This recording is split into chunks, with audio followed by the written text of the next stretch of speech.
بسم اللہ الرحمن الرحیم، السلام علیکم۔ میں ہوں سیبی کاظمی، آپ دیکھ رہے ہیں فیس بک اور یوٹیوب۔ آج 13 اپریل اتوار کا دن ہے۔ وی لاگ آپ کے سامنے پہلے اہم خبریں رکھوں۔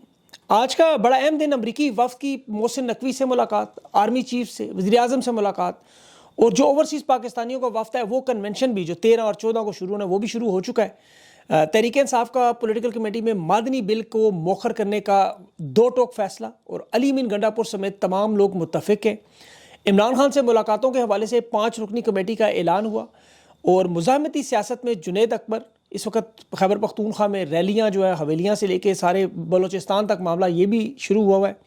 اوورسیز جو ہے وہ پاکستان اور پاکستانی جو یورپ میں بھی احتجاج کر رہے ہیں، اور سوشل میڈیا کو خاموش کرنے کا، سلو کرنے کا، ہاتھ ہلکا رکھنے کا جو مشورہ دیا جا رہا ہے۔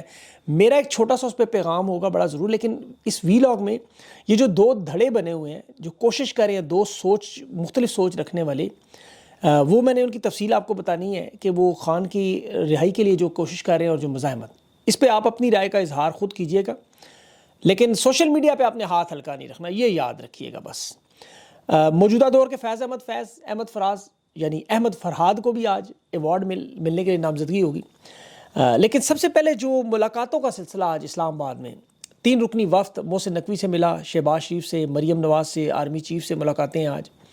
یہ انہیں حالات سمجھانے کے لیے امریکی کانگریس مین کو جو بلایا گیا ہے، خان کی رہائی کا معاملہ ہے، انسانی حقوق کا معاملہ ہے، اور جو کچھ امریکی پاکستانیوں کے ساتھ جو ہوتا رہا اس پر بات چیت ہوگی، مدنی وسائل پر، دہشت گردی پر، افغان مہاجرین کے مسئلے پر۔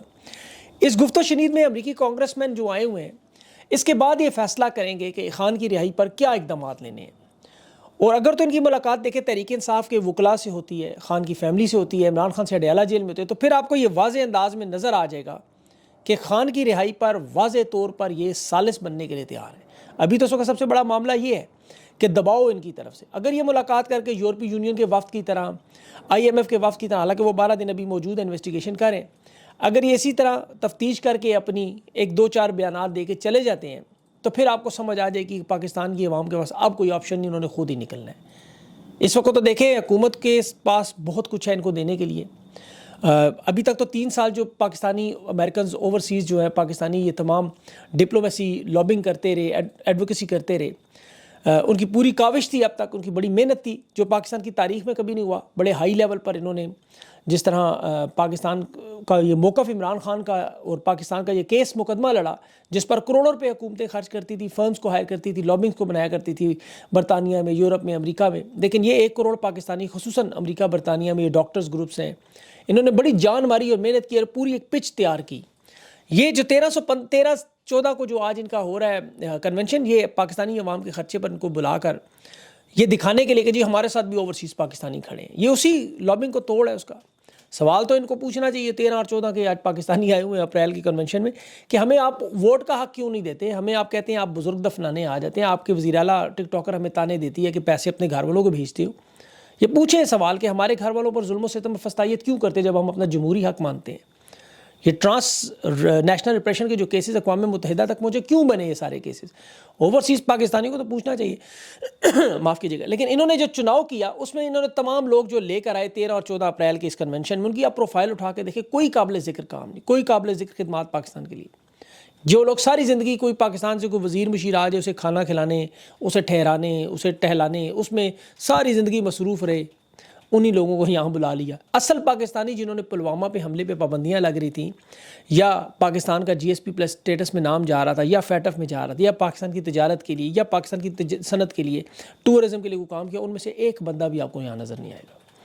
جو آئین اور قانون اور جمہوریت کے لیے آج آپ کو لڑتے نظر آ رہے ہیں، وہ سارے اس وقت انہوں نے بلیک شیپ ڈکلیئر کیے ہوئے ہیں۔ وہ ڈاکٹرز کے گروپ جو بلینئرز ہیں، یہ یاد رکھیں، اتنے بڑے بڑے لوگ ہیں وہاں، پاکستان کی مدد کرتے رہے، یہ لوگ آپ کو اس کنونشن میں نظر نہیں آئیں گے۔ یہ اوورسیز کنونشن صرف اور صرف ایک نوٹنکی، ایک واردات، ایک نوسربازی، اس کے لیے انہوں نے آج 13 اور 14 کا یہ کنونشن کرایا، جس طرح وہ ایک ٹیکسی ڈرائیور کو بلا کے ڈونلڈ ٹرمپ کا مشیر بنا کے پیش کرتے رہے۔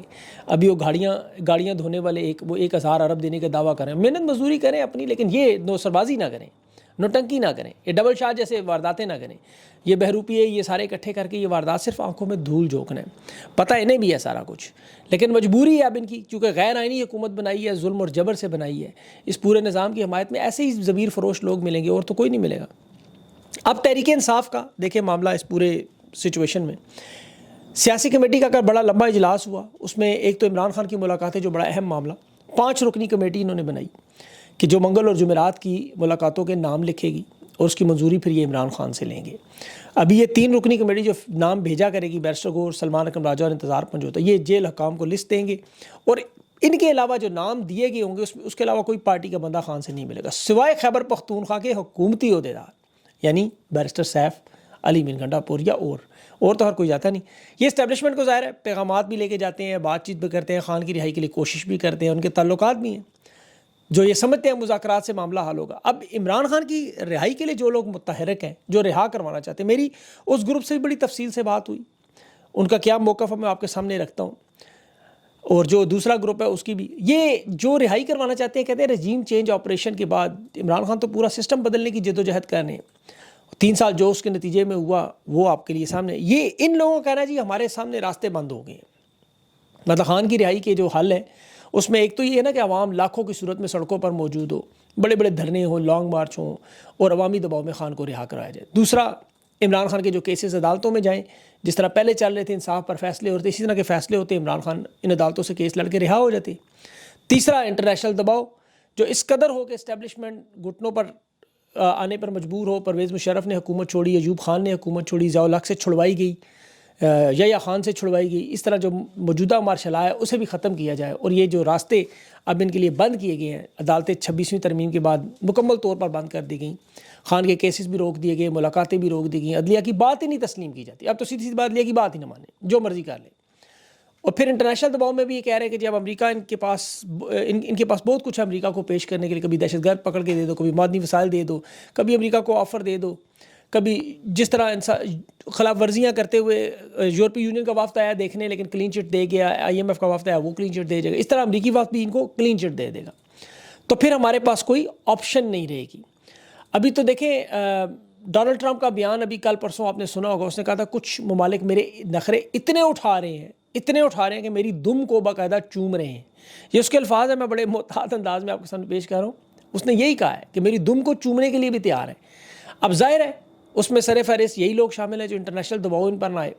خان کی رہائی کے لیے جو گروپ متحرک ہے ان کا یہ کہنا ہے اب یہ سارے راستے ہمارے لیے بند کر دیے جائیں تو ہم کیوں نہ کوئی درمیانی راستہ نکال کے عمران خان کو بنی گالا اگر 4 ہفتوں میں شفٹ کروا دیں، اور ایک دفعہ خان عوام کے سامنے خود آئے، خود فیصلہ کرے کیا کرنا ہے۔ اس وقت اگر خان کو دوبارہ گرفتار کرنے کی کوشش کریں گے تو خان سامنے ہوگا، خان خاموش نہیں ہوگا، عوام ساتھ ہوگی، اور اس کے بعد پھر ایک پوری عوام کی مزاحمت سے ایک تحریک چلے گی جو فیصلہ کن ہوگی، جو معاملہ بدل دے گی۔ ہمارے سامنے خان نہیں ہے، 3 سال سے پورا سسٹم جو ایک جمود کا شکار ہے، اور یہ جمود توڑنے کے لیے ہمیں کسی نہ کسی طرح عمران خان کو باہر لانا، اور ہمیں خان کے نام پر ووٹ ملا کے رہائی کروانی ہے۔ یہ نہیں کہا گیا کس طرح کروانی ہے، تو ہم رہائی کروانے کے لیے تیار ہیں، یہ ان کا نظریہ ہے۔ تو پھر یہ جو 3 سال میں جتنی بھی واردات یہ کرتے رہے، وہ عمران خان خود اس معاملے کو ڈیل کرے۔ اب جو دوسری طرف مخالف لوگ ہیں جو کہتے ہیں نہیں مذاکرات میں نہیں، خان کے نظریے پر بات ہوگی، کیونکہ خان اقتدار کے لیے نہیں لڑ رہا، حکومت کے لیے نہیں لڑ رہا، وہ آئین قانون اور جمہوریت کی بالادستی کے لیے لڑ رہا، وہ ایک نظریے پر کھڑا ہے۔ اور عمران خان کے اپنے الفاظ ہیں کہ جب میں سسٹم کے خلاف لڑنے کے لیے نکلوں گا، جس جنگ کو یہ شروع کیا گیا اس میں یا میں جیتا جاؤں گا یا میں مارا جاؤں گا، خدا نخواستہ درمیان میں راستہ کوئی نہیں ہے۔ عمران خان نے کہا البتہ میرا ضمیر مطمئن ہوگا کہ میں نے اپنی طاقت کے مطابق جو کچھ کیا ہے۔ تو یہ جو مائنس عمران خان گروپ ہے وہ تو سوچ رہے ہیں کہ عمران خان کی رہائی پر اگر اسٹیبلشمنٹ کی باتیں مان لیں، سوشل میڈیا کو خاموش کر دیں، تنقید کرنی بند کر دیں، مدنی بل ان کی مرضی کے مطابق کروا دیں، معیشت چلانے میں ان کی مدد کریں، ملک کو سسٹم کو چلنے دیں، تو یہ عمران خان کو رہا کر دیں گے۔ لیکن اگر عمران خان ایسی رہائی پر آمادہ ہوتا تو دوسرے گروپ کا کہنا ہے تو 615 دن تک خان جیل میں ہی نہ ہوتا، وہ پہلے دن کی بات مان لیتا، وہ سسٹم کے خلاف کبھی بھی نہ لڑتا۔ خان کو پتہ ہے یہ 77 سال کی لڑائی ہے، اتنا آسان نہیں، اس میں بہت سے مراحل ایسے ہیں کہ بڑے بڑے لوگ اس کا ساتھ چھوڑ دیں گے، اور وہ ہوا بھی۔ لیکن عمران خان اسی طرح ڈٹ کے کھڑا ہے، خود بھی جیل میں، اس کی بیوی بھی جیل میں، اور یہ جو پاکستان کے اس تاریخ میں وہ مشکلات برداشت کر رہا ہے لیکن سرنڈر نہیں کر رہا، اس کی وجہ یہی ہے کہ عمران خان اس طرح کی رہائی نہیں چاہتا، وہ کبھی بھی نہیں مانے گا۔ وہ کہہ رہا تھا کہ میں جیل میں ساری زندگی بیٹھا رہوں گا، کیوں عمران خان بار بار کہتا ہے، اسے پتہ اگر پارٹی میرے لیے نکلتی ہے تو نکلے، عوام نکلتی ہے تو نکلے، نہیں نکلتی تو نہ نکلے، میں جو اپنا کام کر رہا ہوں، اللہ نے جو مجھے ڈیوٹی دی ہے میں وہ سر انجام دوں گا، وہ چاہے کچھ بھی ہو جائے۔ اسی لیے عمران خان نے آج تک پاکستان کی عوام کو یہ نہیں کہا میری رہائی کے لیے نکلو یا میرے خاندان کی رہائی کے لیے نکلو۔ جو بھی اس جد و جہد میں لگا ہوا ہے اس کو پتہ ہے وہ اللہ اور اپنے نظریے پر کھڑا ہے۔ عمران خان اس وقت اپنی زندگی کے بارے میں سوچتا بھی نہیں، وہ اپنی آخرت کے بارے میں سوچتا ہے۔ اب اس صورتحال میں ان دونوں گروپس کی یہ سوچ مختلف ضرور ہو سکتی ہے۔ فیصلہ تو ظاہر ہے خان نے خود کرنا ہے۔ خان جیل میں اپنی مرضی سے گیا ہے، عمران خان نے فیصلہ بھی اپنی مرضی سے کرنا ہے۔ اور ایک بات تو سارا پاکستان جانتا ہے، خان کا مخالف بھی، دوست بھی، دشمن بھی، کہ وہ اپنے نظریے سے پیچھے نہیں ہٹے گا۔ عمران خان کی جگہ کوئی اور ہوتا تو یقین کریں اس وقت وہ ٹوٹ گیا۔ اللہ نے خان کو کوئی اسپیشل مٹی سے بنایا ہوا ہے۔ ابھی سلمان اکرم راجہ کا میں ایک بیان دیکھ رہا تھا، اس نے کہا جیل میں آخری ملاقات میں جب میں جا رہا تھا، عمران خان نے مجھے آواز دے کے بلایا اور مجھے ایک تاکید کی کہ ایک تو میری قوم کو میرا سلام دینا، اور انہوں نے کہنا مایوس مت ہونا، جیت انشاءاللہ ہماری ہوگی۔ تو عمران خان کی جیت یہ نہیں ہے کہ عمران خان کی رہائی ہو جائے، وہ بنی گالہ چلے جائے، اور جیت یہ ہے کہ خان اس سسٹم کو بدلے، اس نظام کو جس کے لیے لڑ رہا ہے، جس کے لیے قربانیاں دے رہے ہیں۔ تحریک انصاف کا جو مزاحمتی گروپ ہے، جنید اکبر، عالیہ حمزہ جیسے لوگ اس میں شامل ہیں، یہ عوام کو موبلائز کر رہے ہیں۔ بلوچستان سے لے کے ہری پور حویلیاں، ایبٹ آباد، پنجاب، یہ جو موبلائزیشن چاہیے عوام کو بار بار جگانے کی کوشش کر رہے ہیں، اٹھیں۔ برطانیہ، فرینکفرٹ، یہ جو اوورسیز پاکستانی احتجاج کر رہے ہیں، چاہے وہ ہری پور ہو، شمالی وزیرستان ہو، یہ صرف کوشش ہے کہ مزاحمتی صف بندی جو مکمل ہے، یہ یاد رکھیں۔ اب یہ صرف عمران خان سے ملاقات کا انتظار کر کے اس کے بعد لائے عمل دے کے کال دیں گے کہ اسلام آباد کی طرف مارچ کا بلانا ہے، لانگ مارچ، جلسے جلوس، تحریک کا اعلان۔ 20 اپریل کو اسلام آباد میں بھی جلسہ ہے۔ اس کا مقصد صرف یہ ہے کہ عوام کو جگایا جائے۔ تحریک آئین تحفظ موومنٹ بھی ان کے ساتھ آن بورڈ ہے۔ تو یہ اس لیے بڑا ضروری معاملہ، دونوں کی رائے میں نے آپ کے سامنے رکھی، آپ اپنا خیال بتائیے گا۔ مدنی بل پہ بڑی بات ہوئی ہے خیبر پختونخوا، لیکن ہم پنجاب کو بھول جاتے ہیں۔ صرف پنجاب میں نے آج صبح عاطف خان کے پروگرام میں بھی ذکر کیا، کھیوڑا کے نمک کا 9 ارب ڈالر کی مالیت کا نمک تو بھی پڑا ہے جو باہر 150 ارب کا بک سکتا ہے۔ 150 ارب ڈالر کی میں بات کر رہا ہوں، لیکن یہ کسے بیچا جا رہا تھا آج تک، کس کے پاس گیا، کسی کو پتہ ہے؟ کچھ بھی نہیں پتا۔ اس پر 1923 کی آپ کو پتہ ہے قانون سازی، کبھی اس پہ بل نہیں آیا، لیکن یہ ایک پاکستان کے ساتھ اگر مخلص ہوتے تو پنجاب میں جو معدنی ذخائر اور چیزیں انہیں بھی تو دیکھیں۔ یہ تینوں صوبوں کے نظر ان کی بلوچستان پہ، خیبر پختونخوا اور سندھ پہ، پنجاب کا ذکر ہی نہیں۔ وجہ آپ دیکھیں پنجاب میں 62% کا صوبہ سارے وسائل کے قبضے میں اس وقت، ساری کی ساری اسٹیبلشمنٹ وہاں حاوی ہے، پنجے گاڑے ہوئے ہیں۔ وہاں انہیں کوئی ضرورت نہیں کسی کو پتہ بھی نہیں چلتا کون سا بل آیا کون سا نہیں آیا، کیونکہ پنجاب ٹک ٹاکرز کے حوالے ہے، سب سے زیادہ مال وہاں ہے۔ اسی لیے انہوں نے پنجاب میں رشک کمر کی معاف کیجیے گا مریم نواز صاحبہ کی جو حکومت بنائی، وہ اسی لیے بنائی کہ وہاں مسئلہ ہی کوئی نہیں۔ لیکن اس وقت دیکھیں بات صرف آخر میں آ جاتی ہے مزاحمت کی۔ ابھی مزاحمت کا ایک استعارہ احمد فرحاد آپ کے سامنے، اس دور کا حبیب جالب، فیض احمد فیض، جو کچھ پاکستان میں اس کے ساتھ ہوا ظلم و ستم، وہ آپ نے دیکھا، اس نے قید بھی کاٹی، جیل میں بھی گیا، اس کا روزگار بھی چھینا گیا، اس کی اہلیت تک کو نہیں چھوڑا گیا، قتل کا مقدمہ اس کی اہلیت تک پہ بنا دیا گیا، زبان بندی کے لیے صرف دباؤ کر، تشدد ہر قسم کا۔ اس کی بیوی کو جج کیا کہتی تھی؟ اپنی قمیض اٹھا کے زخم دکھاؤ، اندازہ کریں۔ ذہنی اذیتیں سہتا رہا، تکلیف پریشانی میں وہ بیچارہ، لیکن حق کی بات کرتا رہا۔ یہ ہر دور کے انقلابی شاعر کا کام ہے۔ اب اس کے خدمات کا اعتراف کون کر رہا ہے؟ دنیا کا رہی۔ ہالینڈ کا مشہور ادارہ پوئٹری انٹرنیشنل، وہ اسے اس دفعہ پوئٹ ان ریزیڈنٹ کا ایوارڈ دے رہے ہیں۔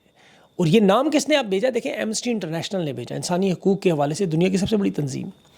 یہ ایوارڈ پہلے 20ویں صدی کے 2 بڑے شعراء کو مل چکا ہے، چلی کے پابلو نیرودہ کو، جو ادب کا نوبل انعام آپ سمجھ لیں عوامی جدوجہد کے نام پہ، اور دوسرا جوزف بروسکی کو، یہ بھی سوویت حکومت کے خلاف اس کو بڑی شاعری کرتا تھا، قید تنہائی بھی کاٹی، جلاوطنی بھی کاٹی، بہت بڑا نام ہے۔ احمد فرحاد کو اس پر مبارکباد دینی چاہیے۔ انٹرنیشنل معاملات میں امریکہ ایران کے مذاکرات میں امریکہ اچھا لچک دکھا رہا ہے، مذاکرات پہ ہر بات مان رہا ہے۔ ایران نے کہا کہ وزیر خارجہ مارکو روبیو کو آپ ہٹائیں اس میں سے، اس کے اسرائیل کی طرف جھکاؤ ہے، یہودی نژاد ہے، انہوں نے اس کو ہٹا دیا۔ اور ٹرمپ نے ولسن وٹکوف کو، جس کے ساتھ ایران بات کرنے پہ تیار تھا، اب ایران کہہ رہا ہے ہمارے تمام بینک اکاؤنٹ جو منجمد ہے وہ کو کھولے جائیں، پابندیاں ہٹائی جائیں۔ اب اگلے مرحلے میں شاید وہ معاملہ حل ہونے کے بعد پھر اسٹیبلشمنٹ کے لیے بھی بہت بڑا نقصان ہے۔ ابھی یہ جو کانگریس مین آئے ہوئے ہیں، یہ بھی ایران کا معاملہ بھی اس میں ڈسکس ہوگا لازمی۔ تو یہ بھی بہت ساری اہم چیزیں ہیں۔